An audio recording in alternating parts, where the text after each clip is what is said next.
Good evening. Hi. Good. It's time to talk. Let's just get this over with. The vent session has begun. Let's just turn this into a little bit of therapy for all of us to talk. Jack Pilgrim here with Zach Gagan and Jacob Polachek breaking down a twofer. Two commitments tonight. We were only expecting one, but we got a second, and it was a surprise. 30 minutes before Tyron Stokes' much anticipated announcement. We have to start with that because it's obviously the biggest story in basketball right now. The number one player in the country announces his commitment, and a very, very highly publicized commitment announcement on Inside the NBA on ESPN ahead of the NBA playoff coverage tonight.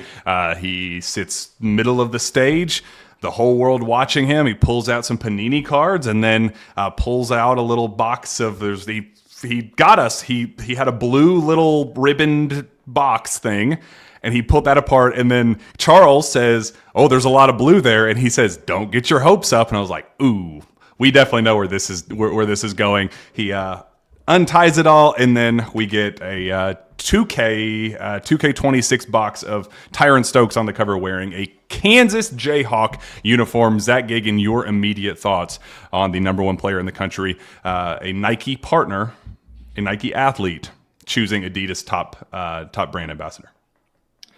Well, it's a bummer for Kentucky because you had a lot riding on the rest of the roster build with the addition or with the potential additions of Tyron Stokes. Kind of a lot of money set aside that would have gone to him. So now you just kind of go back to the big board with the Justin McBride commitment, which we'll talk about soon. You have 4 roster spots still to play with. So there are ways to continue building the roster, but there's no denying that Tyron Stokes is probably the best player that was available on the board.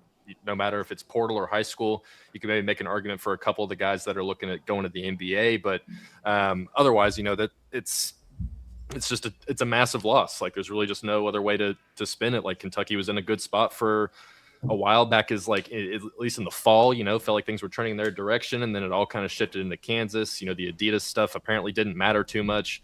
My thing with Tyron is, I've said it for a couple of weeks now, and Jeff Drummond even said it on our prediction post at KSR, was if Tyron Stokes wanted to be at Kentucky, he would have done it a while ago, because there was nothing keeping him from going to Kentucky other than potentially trying to get some extra money out of leverage. But other than that, like, Kentucky could have been able to give him more money, all the Nike sponsorships that come with that, everything, the branding, all of that. And it's clear that he just didn't want to come to Kentucky. He wanted to, even Oregon got into the mix. That was not like a coincidental reporting type situation where his name Oregon got floated. Like, they kind of missed out on him. And that's a huge bummer, because Pope still hasn't been able to land that big fish in the high school ranks. So I did think that the announcement ceremony was nothing related to Stokes, but just like, what the hell was ESPN doing? Like, Charles Barkley was talking about street meat. Shaq was putting on a paper hawk head or something like that. Kenny Smith was just like spoon feeding himself compliments about the AAU team he started a decade ago. Like, it was just a very strange commitment show. Like, never. And they wouldn't shut up. They just can't. Like, he kept trying to talk, and they kept talking over him. Kenny too, especially.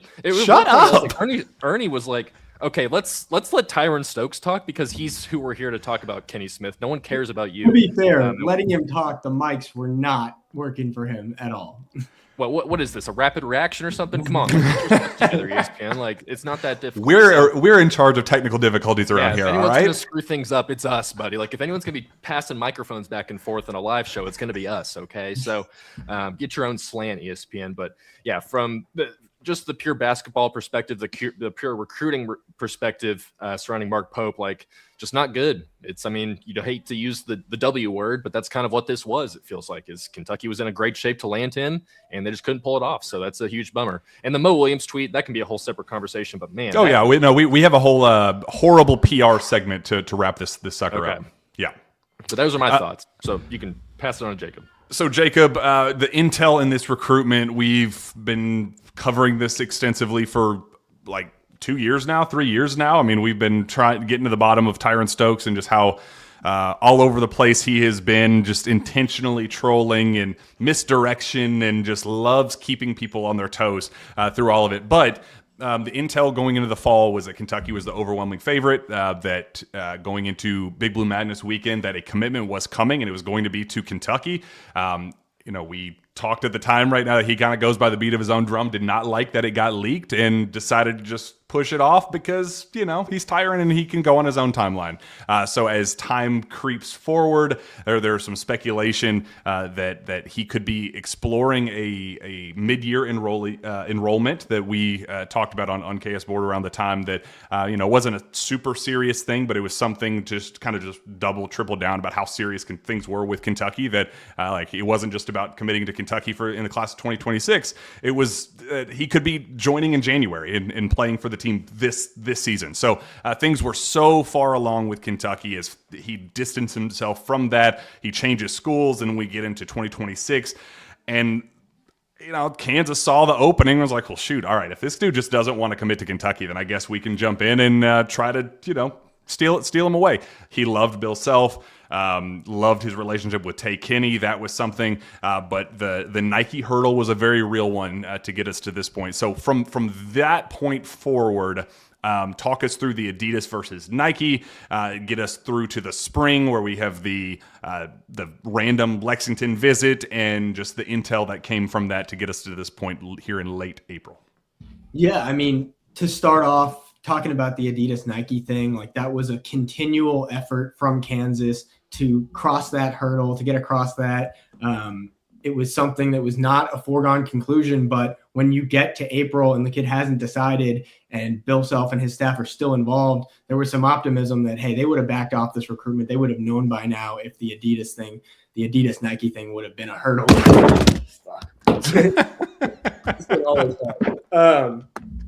But how was that one day? I just need to look at your setup from the outside one day and just see what it looks like. So after that, we get to the Kentucky visit, and I'm now told that around that time, whether it was right before the visit or right after the visit, Tyron signed some non-rev share documents with Kansas. Now that's based on my understanding. That's some documents that can be signed at multiple schools. They're you can get out of those. The rev share agreements are a little bit more formalized that you can get. You can't really get out of those, but he signed those non-rev share agreements right around that Kentucky visit, and around that time, all the buzz was with Kansas. But we were hearing from multiple sources that the Kentucky staff kind of remained confident throughout the spring, throughout meetings with current players, meetings with transfers, and so there was just a disconnect. The Kentucky staff felt confident, Kansas felt confident, and then everyone else felt like Kansas was in a good spot. So I see this as one of the biggest misses, biggest whiffs in the Mark Pope era. Yeah, and it's just problematic because the intel, leading up to, and then Jacob just disappears. The intel leading up to the Kentucky visit was that Kentucky was actually making a push, that Kansas had been the odds-on favorite since January, and Kentucky had started to regain traction, and around that time was when Mark Pope offered Jamal Crawford the assistant coaching job. Once Alvin Brooks and Jason Hart left, that spot was there to fill. One of them was filled by Mo Williams, who we will talk about here in just a second, but that extra one was left there for Jamal Crawford, who is, I've heard from multiple sources, is just an unbelievable confidant and father figure to Tyran Stokes, somebody who's been a massive impact on his life. And Tyron told people privately, if Jamal Crawford goes to Lexington, I will be following. I will be a Kentucky Wildcat if Mark Pope's able to land Jamal Crawford. And that's where a lot of that optimism comes from, is I heard on Jamal's side that he was seriously considering it, that he initially turned it down. But I think just it kind of weighed on him and was like, man, I want to become a coach at some point. Is now the right time? But if it is the right time, then there is no better place than Kentucky and the platform. And Pope was saying, hey, you can have the keys as a recruiter. You can go into these kids' living rooms and identify your top talent and say, hey, you're my guy. I'm closing on you. You don't need to go through me. Go and go get your dudes. So the pitch, I think, really, really resonated with Jamal, where even if he initially declined it, it just kind of weighed on him, and he kept that door cracked open, and Kentucky kept prying and seeing if they could get there, but just couldn't just get it across the finish line and put Tyron in a position where he can confidently say, hey, I'll have my guy with me. Jamal and I, we're going to go to Lexington together. I'm going to be the #1 draft pick. Jamal, you're going to start your coaching career and, become a head coach at some point, because his goal at the end of the day is to become a head coach. So it just felt like we were in a position, Zach, where we were so close but so far, in knowing that he's a Nike athlete, that Kansas being Adidas #1 baby, and not being able to close on that, with Nike working in your favor, like throwing every Hail Mary in the book, signing Zoom Diallo, who was his high school teammate. I mean, they threw everything but the kitchen sink toward this recruitment, and Pope still couldn't get it. Like, that's a really, really damning thing for a Kentucky fan to hear going into, like, where does Kentucky turn from here? Yeah, Mo Williams was brought in here to kind of be some of, a more relatable guy to these kids and stuff like that. And I don't think missing out on Stokes has anything really to do with Mo Williams, because he's only been on staff. I mean, has it been a full month at this point? Like, I don't even think he's been here that long. The Jamal Crawford stuff is really interesting, though, because, he's in the middle of just started his broadcast career, like, is in the middle of the NBA playoffs. So, like, how much was the pull of trying to be a coach over his potential broadcast career? Like, what was the internal push and pull from him there? I'm sure that would be really interesting I'm sure at some point in his life, he'll talk about that, whether it's a week from now or years from now, kind of what the actual, how close he might've been or anything like that to picking Kentucky, because, that's just another incentive for Stokes. But like you said, Jack, like, what is the kitchen sink at this point? Like, what else can you throw at Tyron Stokes? Because you basically did all you could. I mean, you gave him all the money, you had the Nike relationship, you brought a teammate, you tried to get his coach. Like,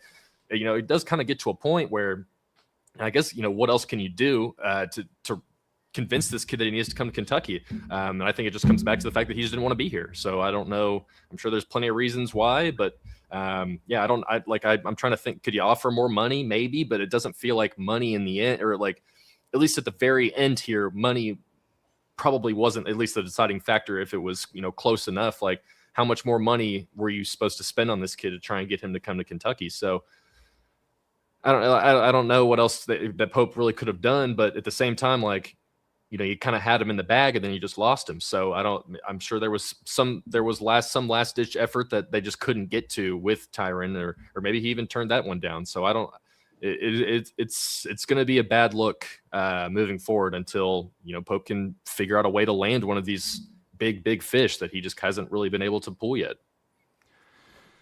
I guess we can pivot from there and talk about Justin McBride, which I think, man, I really feel bad for the kid. I'll be honest. Yes.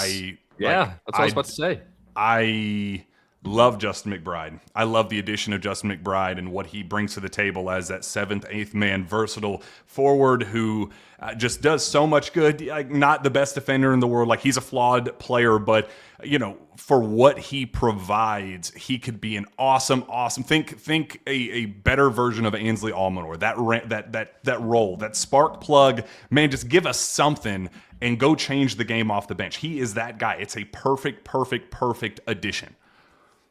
And knowing that he was put on ice last week, that he was ready to commit, that it was a done deal, like the paperwork signed, all of the stuff that we heard coming out of the visit was like, he's not even like, he would be open to hearing other schools or whatever, but like there were no other visits being planned. There were no other offers being thrown out there, that it was Kentucky and nothing else. And we were just kind of like, well, okay, what is Kentucky waiting on to announce this? And for 30 minutes before the biggest announcement in a decade for Kentucky basketball, one where, like, we're talking a program-altering decision for Mark Pope, one that could decide whether he gets a 4th year or not in Lexington. Fans as frustrated and tense, and just the anxiety through the roof. To choose 30 minutes before that decision, and knowing where we are right now and how pissed off fans are, to totally throw his commitment in the dumpster publicly in terms of his PR. it's egregious on Kentucky's part, and I could not disagree with more about how they rolled that out, how they decided to handle that. That kid is good enough and deserving of his own spotlight, his own platform.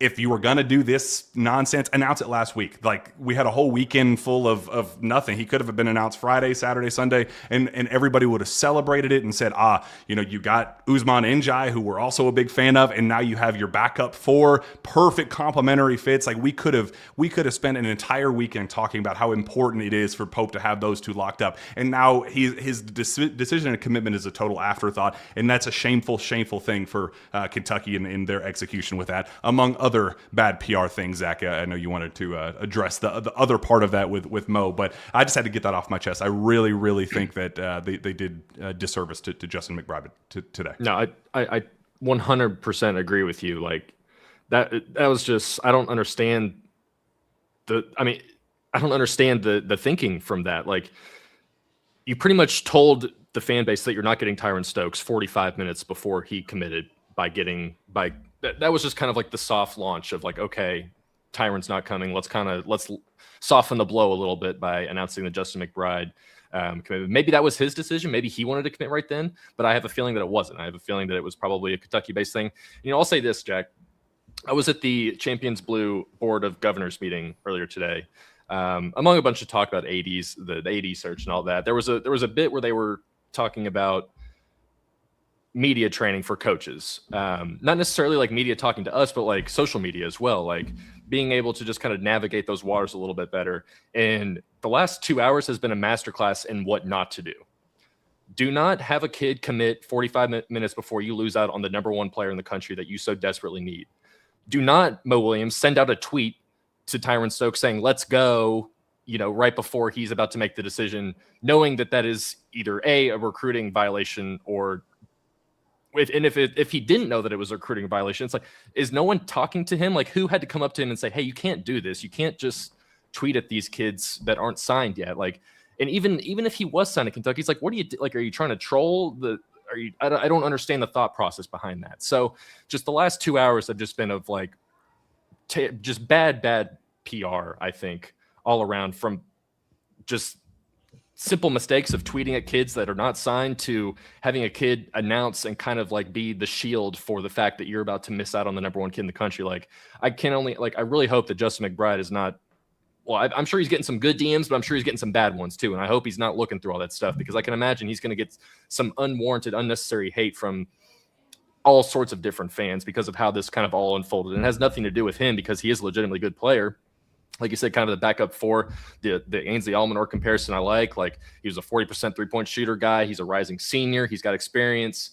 Isn't someone that you're going to want to come in and play a bunch of minutes, but can come off the bench and give you a little bit of help, just help stretch the floor a little bit. So from all those angles, I like that addition, but that's not what people are going to be talking about. They're going to be talking about the fact that he committed right before Tyron Stokes and Kentucky missed out on him. So the last 2 hours have not been good PR, social media savvy from the Kentucky coaching staff.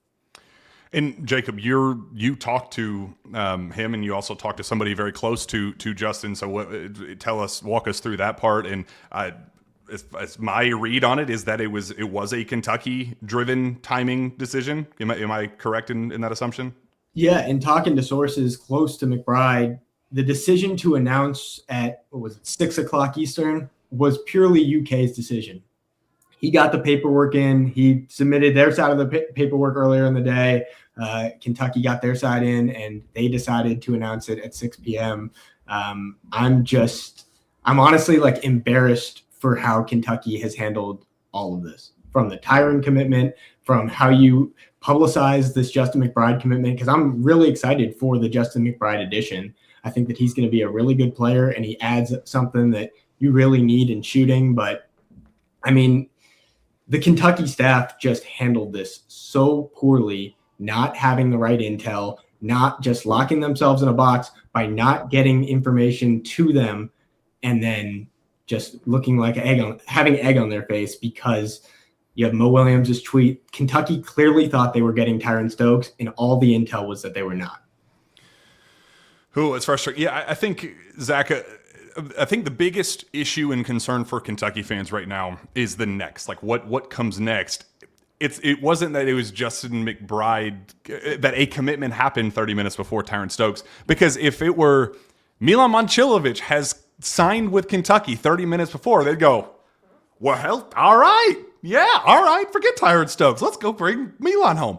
It was the who. It was the, like, you are saying, you are equating the number one player in the country, somebody who fans have been watching and following his career since he was a young teenager, all the way up to this point, following the process through. At first it was a Kentucky versus Louisville battle, so it was kind of the rival aspect was there, and then it became a Nike versus Adidas battle with Kentucky, Kansas. Like, this is an emotionally driven decision that Kentucky fans have been following, and then you put Justin McBride's decision on the same level in fans' minds. So it's like, man, we want to love Justin. We want to appreciate his role and say, yeah, come on, Justin, like, go win us some basketball games. We love you, all that. But, like, you can't compare those two.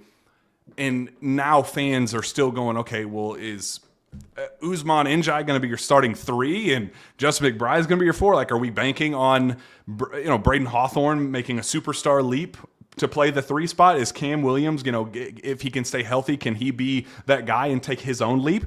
It's possible, but there's still a lot of maybes, ifs, ands, and buts, and it's wishful thinking that fans don't feel truly confident going into the season.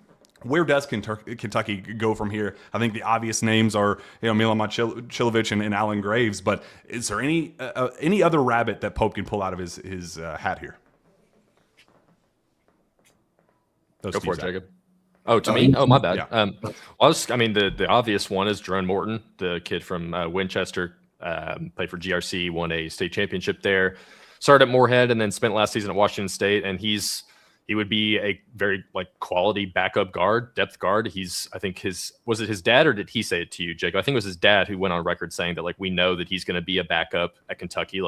We understand that, and if everyone is okay with that, then we're going to commit. So I think that is probably on the way of coming, the Jerome Morton commitment, but he's kind of really the only guy that at least is on the public big board right now. There might be, I'm sure there's another big board in the war room with the Kentucky coaching staff where they've got other names on there that they'll probably are currently pivoting to right now, I would imagine. But after Morton, you're kind of hoping for NBA guys. It doesn't seem like the 5-on-5 rule or 5-for-5 rule is going to apply for the current seniors. They're not going to get grandfathered into that. So that takes out a whole other crop of players, which I think we're all personally glad that that's not happening, because that would be just a massive nightmare, even more so than it probably already is. But other than that, your options are looking kind of low. A lot of the top portal guys have committed. I just kind of on the McBride thing for one more second. I think why not just announce it yesterday? Why not wait until tomorrow? Why not announce it on Sunday?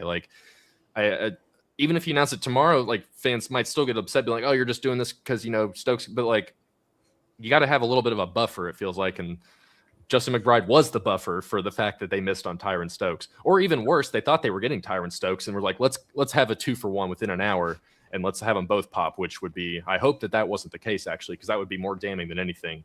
Because it feels like 98% of the consensus going into today that Stokes was going to pick Kansas. So, but yeah, in terms of guys that are still left on the board, you're probably still looking for 1 or 2 more guys that are real rotation pieces.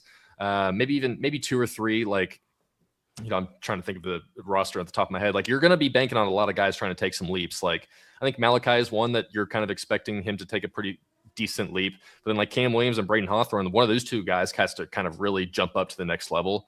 So we'll see if that happens or not. But it feels like there's going to be a lot of hoping that guys are better than they were last season going in, unless, there's still plenty of time. I'll be honest. I'll be open about that. There's a lot of time left. Anything can happen. You can go out there. Will be another big name will pop up out of nowhere that no one had heard of. And Pope can still find a way to fill out the rest of his roster with some talent. But the options as of right now are definitely slim. Jacob, the intel right now is that Milan Momcilovic and Alan Graves are leaning toward keeping their name in the draft, but those are priorities 1A, 1B right now. If you land one of those, then I don't think Kentucky fans even think twice about Tyron Stokes. Tunde Yesufu, there's a report today that he's keeping his name in the draft. That's kind of been the intel all along, but all 3 of them like you never know until you know. Like they have to make final decisions after going through the entire draft process. We won't know anything until the combine and all of those other things. And if Milan Momcilovic is a great example where like Alan Graves right now is grading out so. He's an analytics darling. Every advanced metric just loves Alan Graves, and it's going to be hard to envision him upping his draft stock anywhere by returning to college for another year, especially if he takes a jump to a Kentucky and the SEC competition, he doesn't adjust as well. He could be losing out on quite a bit of money, even if he takes a short-term NIL bounce. But Milan is an interesting case where he's been in college for a couple years. He's probably going to be drafted 35th, whether he goes now or next year. There's not really a total difference. He kind of is who he is, but could be a legitimate college basketball superstar at Kentucky with the platform and talent around him. Is Milan the way to go, or do you have anybody else that Kentucky could be going after as the big fish to kind of fill in that 3 spot? I mean, Graves, not to sound pessimistic, but feels like a non-starter for Kentucky right now. He is very focused on the NBA draft. The intel is that he's probably going to stay in the NBA draft. And if he pulls his name from the NBA draft, LSU is right there with a very strong offer. I think that LSU is the far and away favorite, and Kentucky hasn't shown that they can land a recruitment like that. They can win a recruitment like this. And with LSU having such a head start, I don't really see it. Momcilovic is a little more interesting, but like looking at his stats from last year, he upped his 3-point percentage by almost 10%. His stock is as high as it's ever been, and his camp is very focused on the NBA draft. He's not taking any calls from schools. It's all his agents.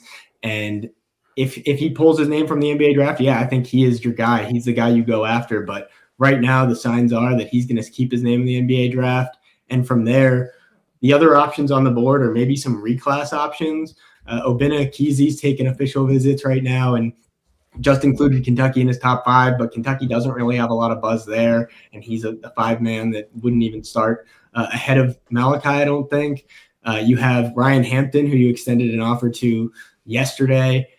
He's someone that is a reclass potential. His dad said that it's something they're considering, but I don't know if he's someone that can really be an instant impact player if he reclassifies. So there are names out there, but Kentucky has to show that they're able to land them, and the big fish are dwindling day by day.